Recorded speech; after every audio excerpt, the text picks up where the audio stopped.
Euro চ্যাম্পিয়নশিপে আরও একটি আসরে ব্যর্থ হলেন এমবাপ্পে। টানা 2 আসর খেলেও এই টুর্নামেন্টে ট্রফি জেতা তো দূরের কথা, ফাইনালেই উঠতে পারেননি তিনি। ফ্রান্স যেমন সফল হয়নি, তেমন অধিনায়ক এবং খেলোয়াড় হিসেবেও ব্যর্থ হয়েছেন এমবাপ্পে। আসরে 4 ম্যাচ খেলে কেবল একটি গোল পেয়েছেন তিনি।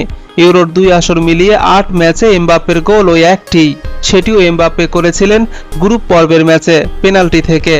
মঙ্গলবার রাতে মিউনিখে সেমিফাইনালে স্পেনের বিপক্ষে গোলের সুযোগ পেয়েছিলেন তিনি, কিন্তু একাধিক সুযোগ নষ্ট করেছেন।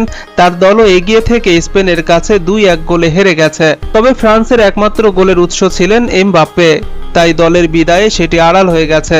হারের পর সংবাদ মাধ্যমকে এমবাপ্পে বলেছেন, ফুটবলে আপনি ভালো নাকি মন্দ, এই সময়ে আমি ভালো ছিলাম না।